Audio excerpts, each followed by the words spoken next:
नमस्कार दोस्तों, आज हम मन्नू भंडारी द्वारा लिखित एक मार्मिक कहानी दो कलाकार प्रस्तुत कर रहे हैं। वाचन स्वाति जैन का है। ए रूनी उठ, कहते हुए चादर खींचकर चित्रा ने सोती हुई अरुणा को झकझोर कर उठा दिया। अरे क्या है? आंखें मलते हुए तनिक झुंझलाहट भरे स्वर में अरुणा ने पूछा। चित्रा उसका हाथ पकड़कर खींचती हुई ले गई और अपने नए बनाए हुए चित्र के सामने ले जाकर खड़ा कर कर बोली, देख मेरा चित्र पूरा हो गया। ओह, तो इसे दिखाने के लिए तूने मेरी नींद खराब कर दी। अरे जरा इस चित्र को देख, ना पा गई पहला इनाम तो नाम बदल देना। चित्र को चारों ओर से घुमाते हुए अरुणा बोली, किधर से देखूं यह तो बता। 1000 बार तुझसे कहा है कि जिसका चित्र बनाए उसका नाम लिख दिया कर, जिससे गलतफहमी ना हुआ करे, वरना तू बनाए हाथी और हम समझे उल्लू। तस्वीर पर आंख गड़ाते हुए बोली, किसी तरह नहीं समझ पा रही हूँ कि 84 लाख योनियों में से आखिर यह किस जीव की तस्वीर है। तो आपको यह कोई जीव नजर आ रहा है? अरे जरा अच्छी तरह देख और समझने की कोशिश कर।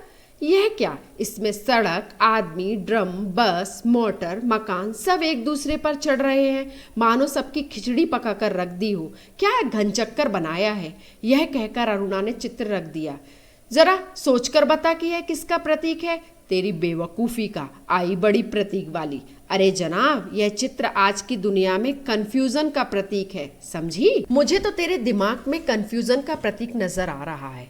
बिना मतलब जिंदगी खराब कर रखी है। और अरुणा मुंह धोने के लिए बाहर चली गई। लौटी तो देखा 3-4 बच्चे उसके कमरे के दरवाजे पर खड़े उसकी प्रतीक्षा कर रहे हैं। आती ही बोली, आ गए बच्चों, चलो मैं अभी आई। क्या ये बंदर पाल रखे हैं तूने? फिर जरा हंसकर चित्रा बोली, एक दिन तेरी पाठशाला का चित्र बनाना होगा। जरा लोगों को दिखाया करेंगे कि हमारी एक ऐसी मित्र साहिबा थी जो बस्तियों के चौकीदारों, नौकरों और चपरासियों के बच्चों को पढ़ा पढ़ा कर ही अपने को भारी पंडिताइन और समाज सेविका समझती थी। 4 बजते ही कॉलेज से सारी लड़कियां लौट आईं, पर करुणा नहीं लौटी। चित्रा चाय के लिए उसकी प्रतीक्षा कर रही थी। पता नहीं कहाँ कहाँ अटक जाती है, बस इसके पीछे बैठे रहो। अरे क्यों बड़बड़ कर रही है? ले मैं आ गई, चल बना चाय। तेरे मनोज की चिट्ठी आई है। अरुणा लिफाफा फाड़कर पत्र पढ़ने लगी। जब उसका पत्र समाप्त हो गया तो चाय पीते पीते चित्रा बोली, आज पिताजी का भी पत्र आया है। लिखा है जैसे ही यहाँ का कोर्स समाप्त हो जाए मैं विदेश जा सकती हूँ। मैं जानती थी पिताजी कभी मना नहीं करेंगे। हाँ भाई, धनी पिता की इकलौती बिटिया ठहरी, तेरी इच्छा कभी टाली जा सकती है? पर सच कहती हूँ, मुझे तो यह सारी कला इतनी निरर्थक लगती है, इतनी बेमतलब लगती है कि बता ही नहीं सकती। किस काम की ऐसी कला जो आदमी को आदमी ना समझे? अरुणा आवेश में, तो तू मुझे आदमी नहीं समझती क्यों? तुझे दुनिया से कोई मतलब नहीं, दूसरों से कोई मतलब नहीं, बस 24 घंटे अपने रंग और तूलिकाओं में डूबी रहती है। दुनिया में बड़ी से बड़ी घट जाए, पर यदि उसमें तेरे चित्र के लिए कोई आइडिया ना हो तो तेरे लिए वह घटना कोई महत्व नहीं रखती। हर घड़ी, हर जगह और हर चीज में तू अपने चित्रों के लिए मॉडल खोजा करती है। कागज पर इन निर्जीव चित्रों को बनाने की बजाय 2-4 की जिंदगियां क्यों नहीं बना देती? तेरे पास सामर्थ्य है, साधन है, वह काम तो तेरे लिए छोड़ दिया है। मैं चली जाऊंगी तो जल्दी से सारी दुनिया का कल्याण करने के लिए झंडा लेकर निकल पड़ना। और चित्रा हंस पड़ी। 3 दिन से मूसलाधार वर्षा हो रही थी। रोज अखबारों में बाढ़ की खबरें आती थीं। बाढ़ पीड़ितों की दशा बिगड़ती जा रही थी और वर्षा थी कि थमने का नाम ही नहीं लेती थी। अरुणा सारे दिन चंदा इकट्ठा करने में व्यस्त रहती। एक दिन आखिर चित्रा ने कह ही दिया, तेरे इम्तिहान सर पे आ रहे हैं, कुछ पढ़ती लिखती नहीं, सारे दिन बस भटकती रहती है। माता पिता क्या सोचेंगे कि इतना पैसा बेकार ही पानी में बहाया। आज शाम को एक स्वयं सेवकों का दल जा रहा है।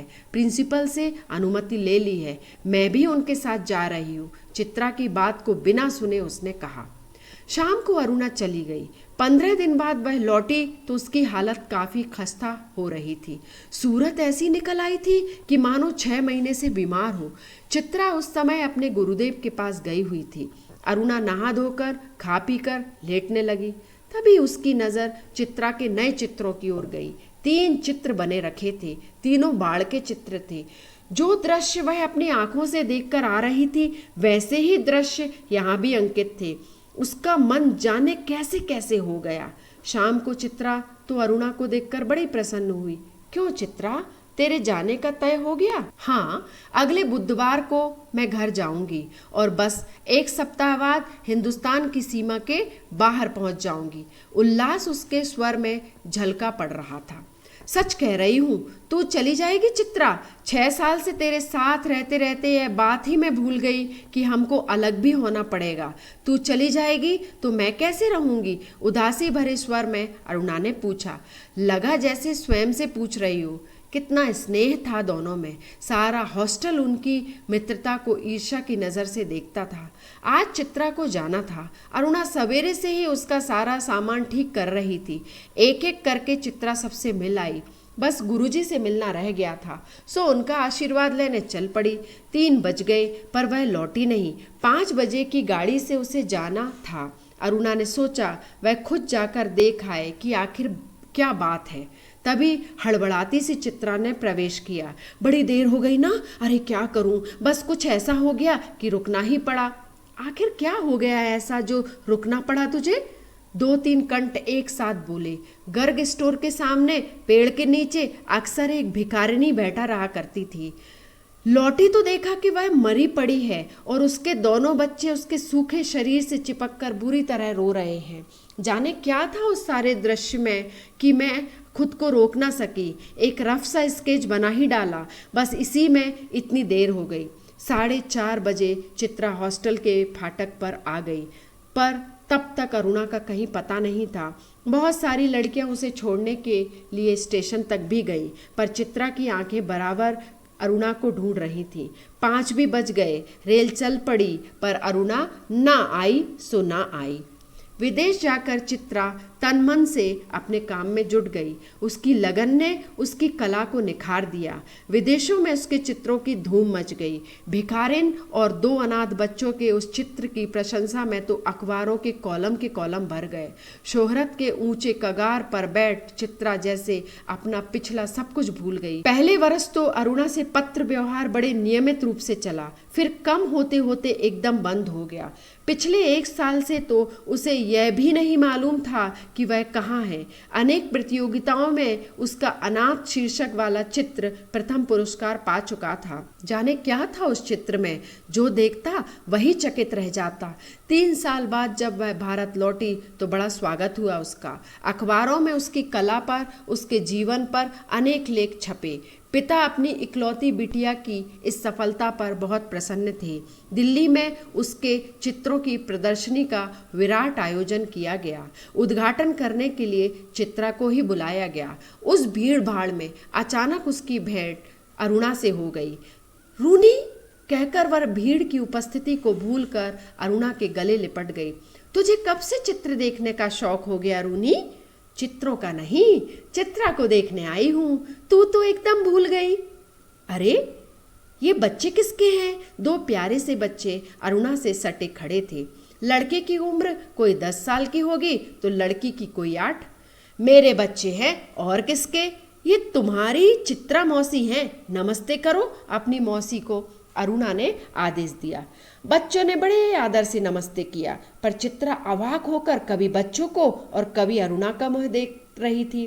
तभी अरुणा ने टोका, कैसी मौसी है, प्यार तो कर।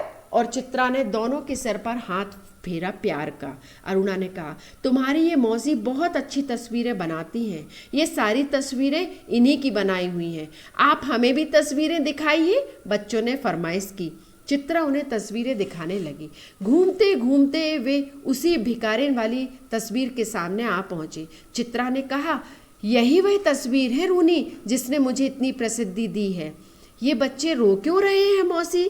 तस्वीर को ध्यान से देखकर वालिका ने पूछा। इनकी माँ मर गई हैं, देखती नहीं, मरी पड़ी हैं, इतना भी नहीं समझती? बालक ने मौका पाते ही अपने बड़प्पन और ज्ञान की छाप लगाई। ये सचमुच के बच्चे थे मौसी? बालिका का स्वर करुण से करुणतर होता जा रहा था। और क्या, सचमुच के बच्चों को देखकर ही तो बनाई थी यह तस्वीर। मौसी, हमें ऐसी तस्वीर नहीं, अच्छी अच्छी तस्वीरें दिखाओ, राजा रानी की, परियों की। उस तस्वीर को और अधिक देर तक देखना बच्ची के लिए असह्य हो उठा। तभी अरुणा के पति आ पहुंचे। साधारण बातचीत के पश्चात अरुणा ने दोनों बच्चों को उनके हवाले करते हुए कहा, आप जरा बच्चों को प्रदर्शनी दिखाइए, मैं चित्रा को लेकर घर चलती हूँ। बच्चे इच्छा ना रखते हुए भी पिता के साथ विदा हुए। चित्रा को दोनों बच्चे बड़े ही प्यारे लगे। वह उन्हें देखती रही। जैसे ही वे आंखों से ओझल हुए, उसने पूछा, सच सच बता रूनी, ये प्यारे प्यारे बच्चे किसके हैं? कहा तो कि मेरे बच्चे हैं, अरुणा ने हंसते हुए कहा। अरे बताओ ना, मुझे ही बेवकूफ बनाने चली है। एक क्षण रुककर अरुणा ने पूछा, बता दूं?